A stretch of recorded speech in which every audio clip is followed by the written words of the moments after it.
Good morning, Pioneers. Today is February 27th. I'm Alex Ramft. And I'm Joseph Cullivan. Welcome to The Grit. Girls wrestling went nuclear 2 weeks ago. They started with a big win over Tenora, 70-12. Moving into the semis versus Fremont Ross, taking another great win, 58-18. Finally, the girls battled to secure the state title against Marysville, 57-14. 11 girls going undefeated, and senior Lacey Nick earning her insane 150th career win. They had senior night, defeating Watkins Memorial 60-24. Against Watkins, Peyton Johnson's 27-second pin was the quickest of the night. Varsity B took on Berlin and dropped a 42-30 match, with freshman Cam Prescott's pin at 1:30 sparking the nears. Now, let's take a closer look into the day in the life of a girls wrestler here at Orange. Good morning, everyone. It is currently 5:15 in the morning, but let's get ready for this tournament. So today we're wearing the black singlets. So I just put my black singlet on, got all my wrestling stuff on, and got my bag ready with honey. Okay, so it's 6:30 and we just got all on the bus and we are headed to the tournament. We just got to the school and we're about to weigh in. Okay, it's 7:20 and we just weighed in, and for my post weigh-in snack I'm having oatmeal, cinnamon applesauce, and a mango fruit jerky. And I have my Pedialyte. Okay, we just warmed up and I got braided up, and wrestling starts at 9 and it's 8:30, so I should be coming up soon. Okay, I'm with my parents and I just won my first match.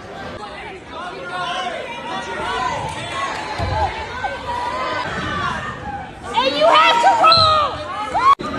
So in between matches, I usually get a snack, and I usually hydrate, and I support my teammates with my other teammates. Alright, just wrestled my second match, and I won.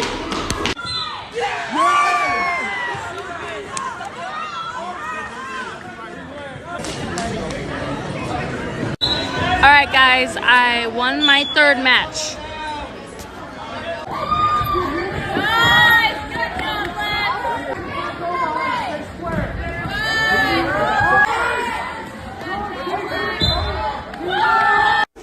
Okay, so I won my match, so I will be going into the finals, and I just changed into the white singlet.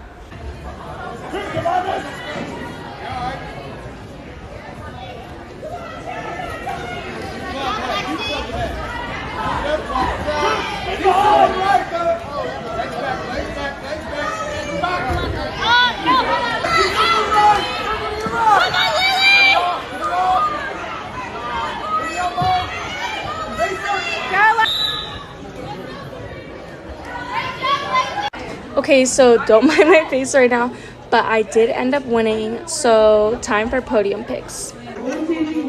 Alexandra Riley. Oh, I'm not winning. No, your ghost wasn't a ghost. Oh, yeah.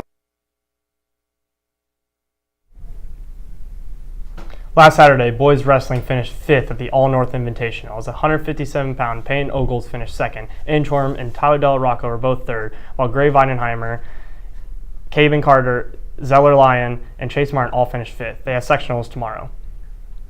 The boys basketball team crushed Liberty 73-50 on senior night.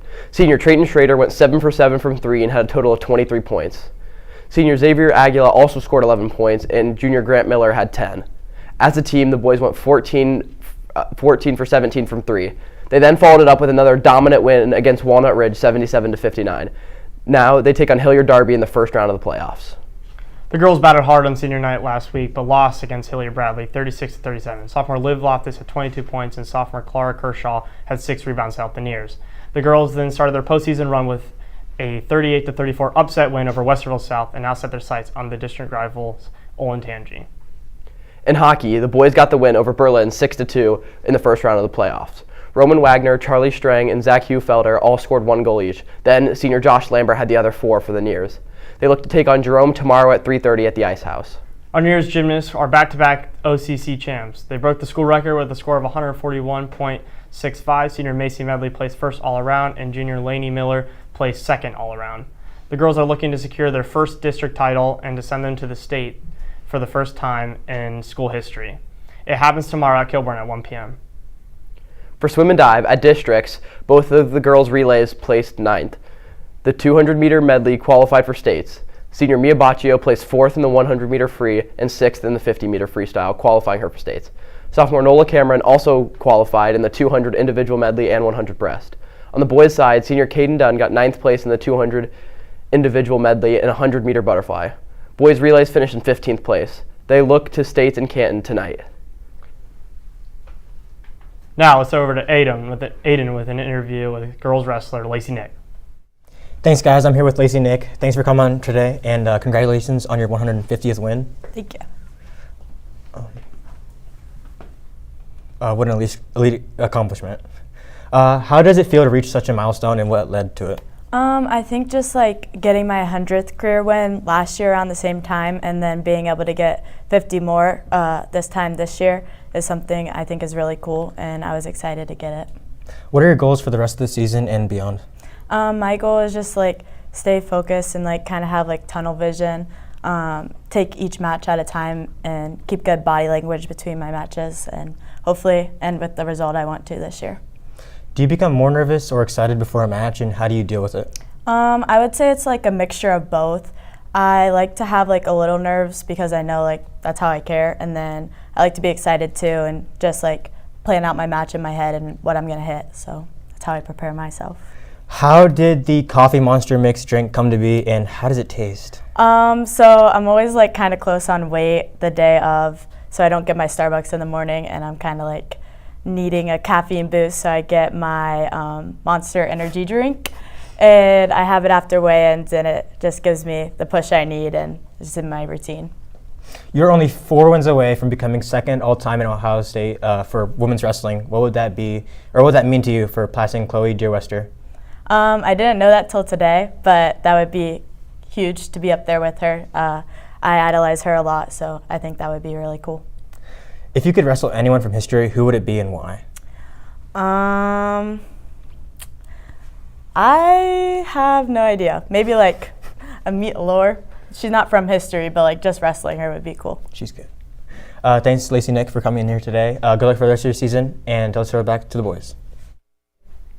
All right, now is the time that you have all been waiting for, the pick'ems, and we got a Pioneer-filled slate. Let's start off here in boys basketball, the first playoff game that they got in this run, hopefully, to the chip. Taking on Hilliard Darby. This should be a trouncing, in my opinion. I think the Pioneers dominate here. They're clearly the better team. Records show it. Nears really ended off the season in a really good place, winning 2 games by both could have been over 20-point victories, but they kind of put the backups in, kind of shrunk the score a little bit. But I'm going to take Pioneers here pretty dominantly.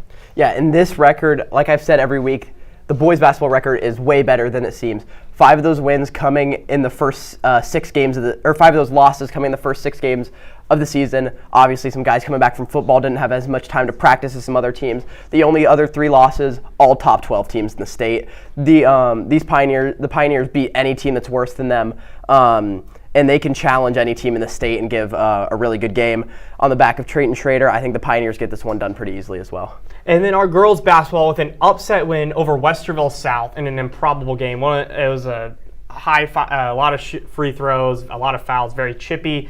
But it was a great game. The girls end up coming on top with a huge upset, and now they have to take on the number 1 team in the bracket in the state, the Olentangy Braves. Now, when you look at this, it doesn't seem very hopeful. But let me tell you, there's something that the Pioneers got that the Olentangy doesn't, and that's the Pioneer pride. And we're going to go out there, and we're going to dominate the number 1 team in the state, and we're going to beat them by 50. This game will not be close. Olentangy will be run off their own court. It'll be so embarrassing. Pioneers sweep it. And look, this is a really good Olentangy team, beating their first round matchup by 40. Sorry, I believe it was 58-15. Dominant team on both sides of the ball. But this Pioneers team, first playoff win since 2013, I believe, with new coach Carmen Graham coming in and kind of is trying to turn this program around. Great young core for this Pioneers team, and I am going to agree with you with the upset. Obviously, we're here at Orange. We can't pick against the Nears, and I think they do get it done and move on to the third round. And now we got hockey and their big game against Jerome, which is actually a game that they did win in the regular season. Pioneers looking to make a deep run here. And listen, Jerome has been a historic hockey team for a very long time, especially in the Central Ohio area. But man, that Pioneers team's got some spunk. They now got the bleached hair. They're going out there. They're going to hit. They're going to score. It's not going to be close. Pioneers beat them 2-0. You know what? They're going to shut them out. That's how bad it's going to be. More physical team, I have a feeling. Give me the Pioneers to win this one. I like to shout out here. Obviously, this Pioneers team always plays with a ton of energy.